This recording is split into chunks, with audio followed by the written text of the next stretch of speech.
Hello दोस्तों। आज हम पढ़ने जा रहे हैं टेंस। आज के इस वीडियो में हम प्रेजेंट टेंस पूरा सीखेंगे, कैसे अनुवाद बनाते हैं, क्या नियम होते हैं।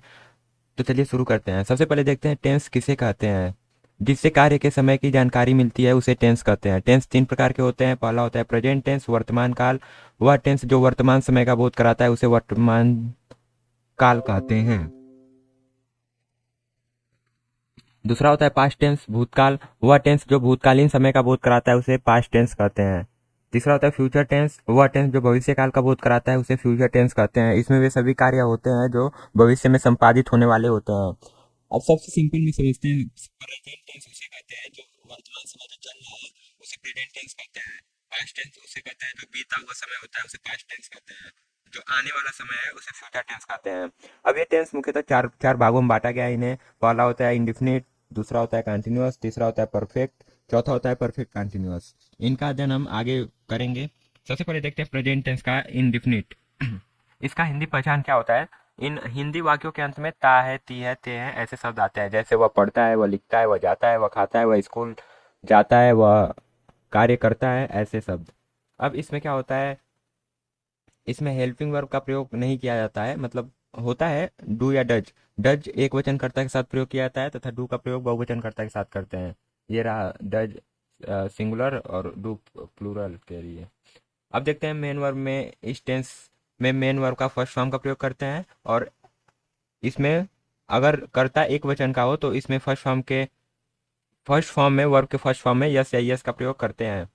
अब सबसे पहले देखते हैं सिंपल। इसके कुछ विशिष्ट नियम भी हैं। सबसे पहला होता है समाचार पत्रों के टाइटल प्रेजेंट इंडेफिनिट टेंस में लिखे जाते हैं। अब ये नहीं है कि कोई भी टेंस जिसमें ता है, ती है, ते है ऐसे रहेंगे वही इसका अनुवाद बनेगा। इसमें समाचार पत्रों के टाइटल प्रेजेंट इंडेफिनिट टेंस में भी लिखे जाते हैं। जैसे भारत ने श्रीलंका को 161 रन से हराया। यह एक प्रेजेंट इंडेफिनिट टेंस नहीं है लेकिन इसका अनुवाद प्रेजेंट इंडेफिनिट टेंस के नियमों के अनुसार बनाया जाएगा। जैसे India defeats Sri Lanka by 161 run. ऐसे ही किसी भी मैच के कमेंट्री आंखों देखा हाल को प्रेजेंट इंडेफिनिट टेंस में किया जाता है। जैसे विराट कोहली ने चौका लगाया, विराट कोहली हिट से 4। कहावत तथा मुहावरे प्रेजेंट इंडेफिनिट टेंस में होते हैं। जैसे अध्ययन व्यक्ति को पूर्ण बनाता है, reading makes a man perfect. ऐसे कुछ और देखते हैं। यदि किसी कथन में वैज्ञानिकता साइंटिफिक फैक्ट हो तो उस कथन में प्रेजेंट इंडेफिनिट टेंस होता है। जैसे हाइड्रोजन और ऑक्सीजन पानी बनाते हैं, hydrogen and oxygen make water. ऐसे पांचों देखते हैं। यदि किसी वाक्य में सार्वभौमिक सच्चाई हो तो प्रेजेंट इंडेफिनिट टेंस होता है। जैसे पूर्य पश्चिम में अस्त होता है, यह एक सार्वभौमिक सत्य है। मतलब ये यूनिवर्सल ट्रूथ है कि मतलब सूर्य पश्चिम में ही अस्त होगा, पूर्व में नहीं अस्त होगा। तो इसका बनेगा the sun sets in the west. अब इसका देखते हैं बनाने के नियम। सबसे पहले देखते हैं अफर्मेटिव सेंटेंस का। अफर्मेटिव सेंटेंस मतलब सिंपल सेंटेंस, सबसे सिंपल सेंटेंस। तो प्रेजेंट इंडेफिनिट टेंस का अफर्मेटिव सेंटेंस कैसे बनाते हैं इसका फार्मूला देख लेते हैं। सबसे पहले लिखते हैं सब्जेक्ट, उसके बाद मेन वर्ब के फर्स्ट फॉर्म। सब्जेक्ट के अनुसार मेन वर्ब के फर्स्ट फॉर्म में यस या यस का प्रयोग करेंगे। अगर सिंगुलर होगा तो यस या यस का प्रयोग करेंगे। अगर बहुवचन होगा तो यस या यस का प्रयोग नहीं किया जाएगा। उसके बाद ऑब्जेक्ट, उसके बाद एक्सेट्रा। जैसे वह हमेशा सच बोलती है, वह हो गया एक वचन। तो इस हिसाब से बनाएंगे। सबसे पहले सब्जेक्ट इंग्लिश सी लिखेंगे। उसके बाद मेन वर्ब हो गया बोलना, सच बोलना। तो इसका लिखेंगे मीनिंग स्पीक्स। इसमें यस का प्रयोग किया गया है क्योंकि वह एक वचन का है, सब्जेक्ट है, तो इसमें यस लगा दिया गया है। उसके बाद ट्रूथ ऑलवेज। ऐसे ही देखते हैं हम रोजाना क्रिकेट खेलते हैं। अब जो हम है या बहुवचन का है तो इसमें वी। उसके बाद इसमें प्ले लिख के इसमें देखिए यस या यस नहीं लगाया गया है। Cricket daily. ऐसे ही रोजाना बरसात होती है, इट रेन्स डेली। अब इसका देखते हैं निगेटिव सेंटेंस।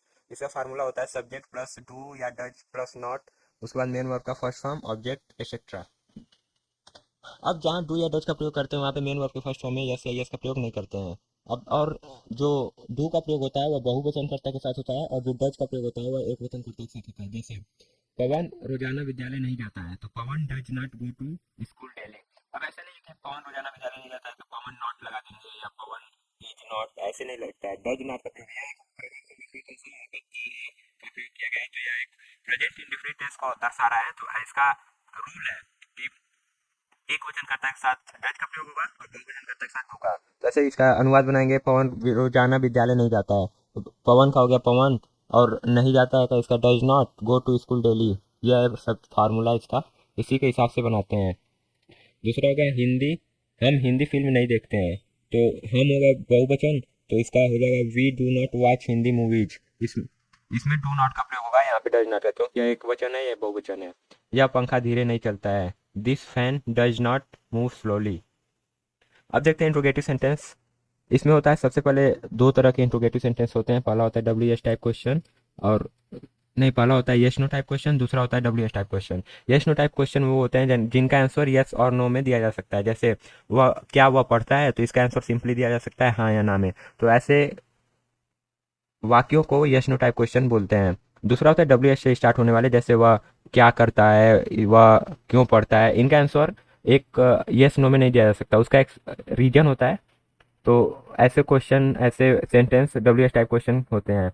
अब जैसे इसका एग्जाम्पल देखते हैं, सबसे पहले इसका फार्मूला देखते हैं। अगर डब्ल्यू टाइप क्वेश्चन के लिए सबसे पहले डू या डज, उसके बाद सब्जेक्ट, उसके बाद मेन वर्ब का फर्स्ट फॉर्म, उसके बाद ऑब्जेक्ट, उसके बाद एक्सेट्रा। अब जो बीच में क्वेश्चन वर्ड्स आ देंगे उसके लिए डब्ल्यू एच वर्ड, उसके बाद डू डज, उसके बाद सब्जेक्ट, उसके बाद मेन वर्ब का फर्स्ट फॉर्म, उसके बाद ऑब्जेक्ट, उसके बाद एक्सेट्रा। जैसे तुम रोजाना रोजाना पूजा क्यों करते हो, why do you worship daily. सबसे पहले ये है एक डब्ल्यू एच टाइप क्वेश्चन, तो सबसे पहले इसमें प्रयोग होगा डब्ल्यू एच वर्ड वाई, क्यों, वाई। उसके बाद कर्ता के अनुसार डू या डज का प्रयोग होगा, तो तुम है तो इसके अनुसार डू का प्रयोग होगा। उसके बाद सब्जेक्ट का यू, उसके बाद मेन वर्ब पूजा करना, तो वर्शिप डेली। ऐसे ही वह कभी कभार घूमने कहाँ जाता है। तो सबसे पहले डब्ल्यू एच टाइप क्वेश्चन है, तो इसका क्वेश्चन वर्ड का इंग्लिश वेयर, उसके बाद सब्जेक्ट के अनुसार हेल्पिंग वर्ब डज का प्रयोग करेंगे। उसके बाद he go to work often, question mark, वह प्रतिदिन तुमसे मिलने क्यों आता है। ऐसे ही बनाएंगे why does he come to meet you every day. अब होता है इसका चौथा होता है इंट्रोगेटिव निगेटिव सेंटेंस। इसमें प्रश्नवाचक वाक्य भी होते हैं और निगेटिव वाक्य भी होते हैं। ये इंट्रोगेटिव सेंटेंस और निगेटिव सेंटेंस का दोनों मिक्स होता है। देखते हैं इसका। सबसे पहले वही क्या से स्टार्ट होने वाले का ऐसे बनाएंगे। सबसे पहले डू या डज का प्रयोग करेंगे, उसके बाद सब्जेक्ट, उसके बाद नॉट, उसके बाद मेन वर्ब का फर्स्ट फॉर्म, ऑब्जेक्ट, और लास्ट में एक्सेट्रा। इसका एग्जाम्पल देखते हैं। क्या राधा समय पर कार्य नहीं करती है, तो इसका आंसर हाँ या ना में दिया जा सकता है। तो ये एक यस नो टाइप क्वेश्चन है, तो इसका जो अनुवाद बनाएंगे उसको इस अनुसार बनाएंगे। सबसे पहले देखते हैं क्या राधा समय पर गृह कार्य नहीं करती है, तो डज। सबसे पहले क्या की इंग्लिश राधा के अनुसार डज हो जाएगी। उसके बाद Radha not do homework on time. दूसरा होता है W H word, W H type question. सबसे पहले होगा डब्ल्यू एच वर्ड्स, उसके बाद डू या डज सब्जेक्ट के अनुसार, उसके बाद नॉट, मेन वर्ब का फर्स्ट फॉर्म, ऑब्जेक्ट, एक्सेट्रा। इसका हो जाएगा तुम विद्यालय क्यों नहीं जाते हो, तो सबसे पहले डब्ल्यू एच वर्ड हो जाएगा वाई, क्यों का स्पेलिंग वाई। उसके बाद डू या डज का प्रयोग करेंगे कर्ता के अनुसार, तो इसका हो जाएगा do you not go to school.